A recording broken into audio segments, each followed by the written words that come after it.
Évangile de Jésus-Christ selon saint Matthieu, chapitre 22, versets 1 à 14.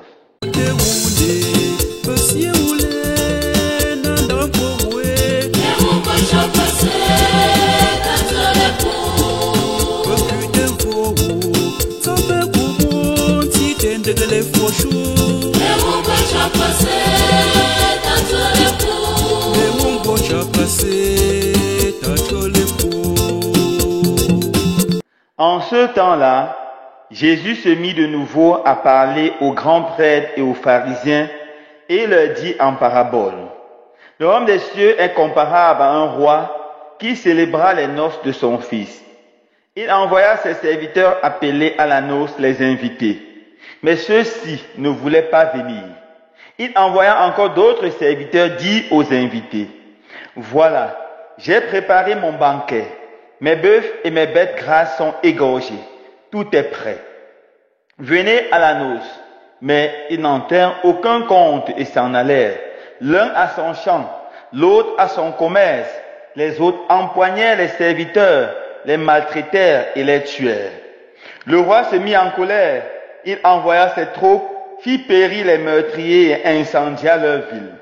Alors, il dit à ses serviteurs: Le repas des noces est prêt, mais les invités n'en étaient pas dignes.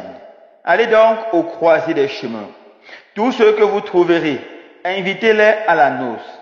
Les serviteurs allèrent sur les chemins, rassemblèrent tous ceux qui trouvèrent, les mauvais comme les bons, et la salle des noces fut remplie de convives.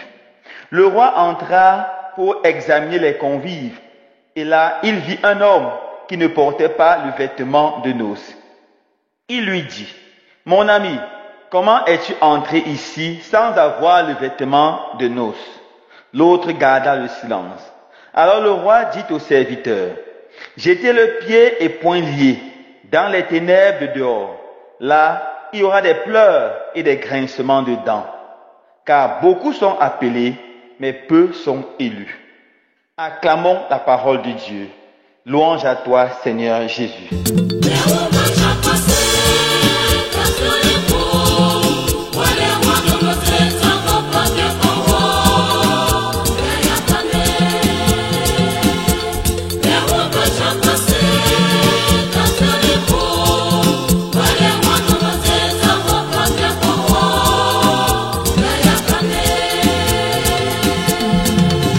Frères et sœurs bien-aimés, aujourd'hui la Sainte Église, notre Mère, nous invite à célébrer avec joie le 28e dimanche du temps ordinaire de l'année liturgique A.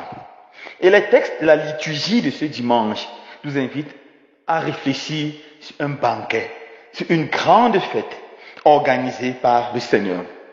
Dans la première lecture de ce jour, le prophète Isaïe parle d'un grand festin que le Seigneur Dieu de l'univers organisera à la fin des temps. Un festin de viande grasse et de vin capiteux. Un festin de viande succulente et de vin décanté.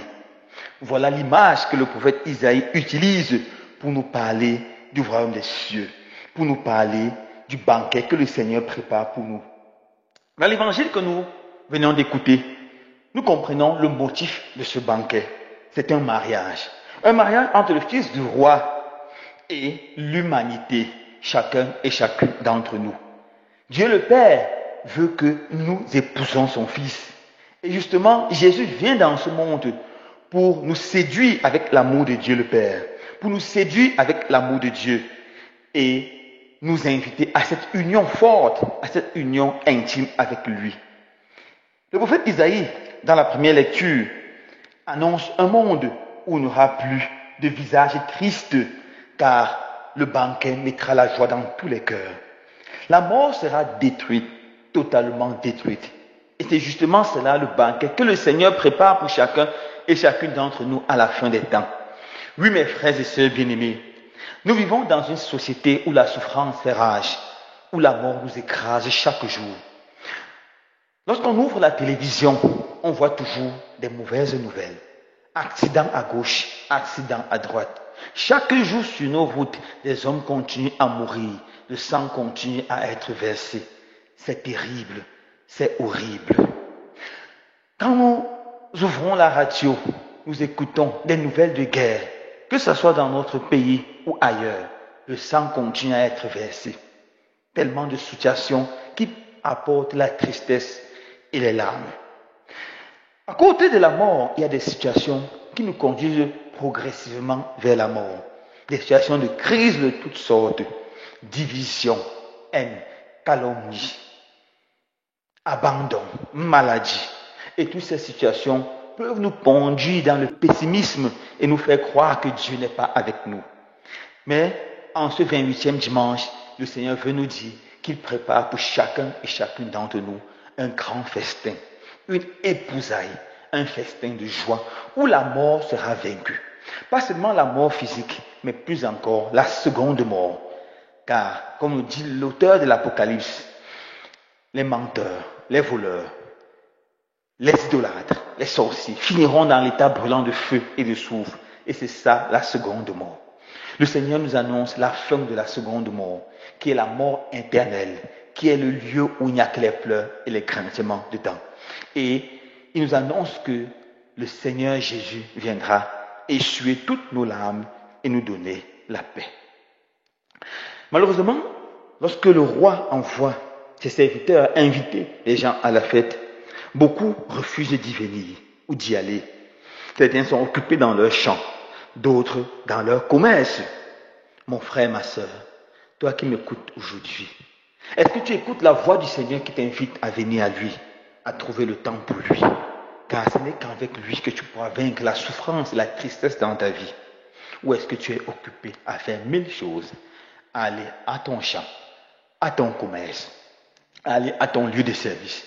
Est-ce que le dimanche, tu trouves le temps pour Dieu, le temps pour ton Seigneur, le temps pour ton roi? Ou même le dimanche, tu es en train de faire réunion sur réunion, affaire sur affaire. Tu n'as même pas le temps de prier, même pas le temps d'aller à la messe, même pas le temps pour Dieu.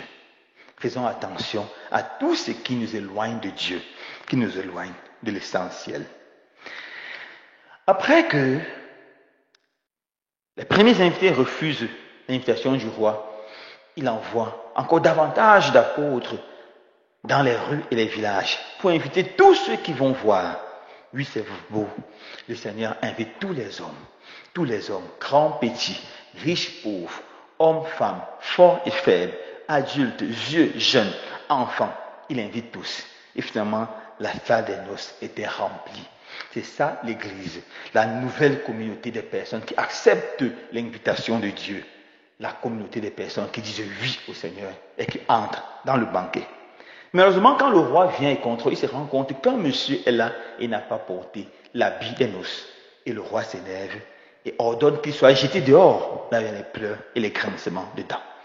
On peut s'arrêter là et se poser la question, mais pourquoi le roi agit ainsi?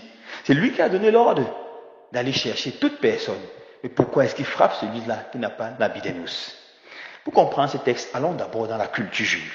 Lorsqu'un banquet était organisé, le roi ou celui qui organisait le banquet envoyait passer les invitations. Et à tous ceux qui étaient invités, on donnait une tenue. Cette tenue devait être revêtie. Tout invité devait revêtir cette tenue le jour de la cérémonie. C'était la tenue qui donnait l'accès à la salle. Le roi arrive là et se rend compte que ce monsieur a pu entrer à la salle, bien qu'il n'ait pas la tenue. C'est pour ça que le roi est énervé et met ce monsieur dehors. Sa faute, c'est qu'il a reçu la tenue, mais il a refusé de la porter. Alors, comment interpréter cela? La nouvelle communauté que Dieu crée, c'est l'Église. Et lorsqu'on entre à l'Église, on doit se revêtir du Christ, c'est-à-dire d'amour, de paix. Et on doit éviter tout ce qui blesse et déshonore le Christ, c'est-à-dire le vol, le mensonge, l'adultère, la débauche, l'homosexualité et toute autre chose semblable. Alors ce monsieur est on peut comparer ce monsieur à celui qui entre dans l'église, mais qui refuse de se convertir. Il a reçu bel et bien le baptême, mais il continue à vivre en ennemi de la croix du Christ et non en ami du Christ. Il continue à vivre dans le péché, dans le mal, dans l'idolâtrie, dans la débauche. Voilà celui-là qui est entré dans la salle des noces. Oui, mes frères et sœurs bien-aimés, aujourd'hui encore, beaucoup de personnes reçoivent le baptême. Et lors de la cérémonie du baptême, ils font des grandes professions de foi. Ils renoncent à Satan et ils s'engagent à suivre radicalement le Seigneur. Mais on voit encore beaucoup de ces personnes qui, déjà le soir du baptême, commencent à se comporter en ennemis de la croix du Christ. Alors, dans cette parabole, Saint Matthieu met tous ces genres de personnes en garde. Si tu es chrétien et tu ne vis pas comme le Christ exige, comme le Christ recommande, c'est un danger pour toi. Ce n'est pas avec une carte de baptême qu'on entrera au ciel, absolument pas, mais avec une vie conforme à la vie du Christ, conforme à l'évangile. Que le Seigneur, en ce dimanche, donne la grâce de nous laisser séduire par lui et de dire oui à son grand banquet, le banquet d'amour, le banquet de paix et de joie. Loué soit Jésus-Christ.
quang mực thờ bữa chúa lên đón to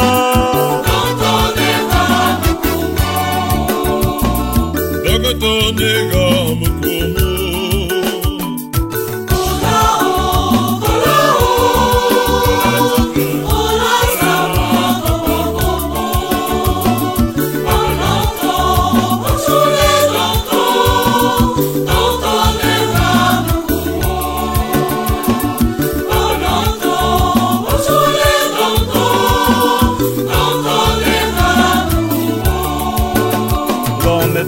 Mực thờ bữa chúa lên đón to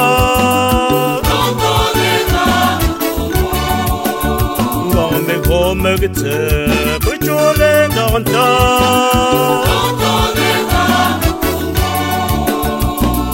Daga to nega mukumu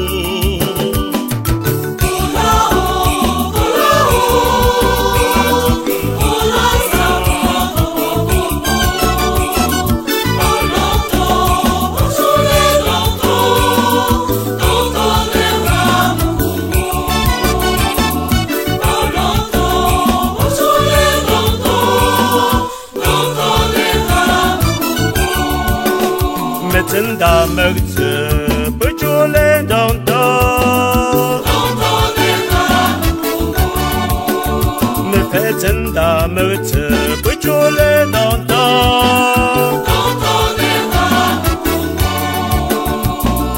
Daga to nega mukumu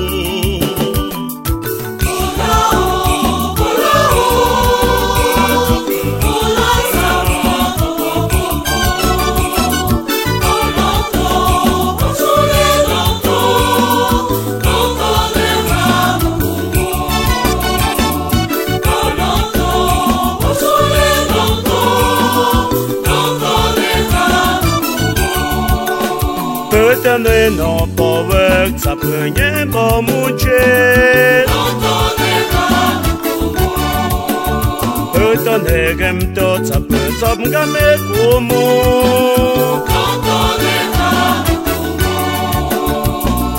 Daga to nega mukumu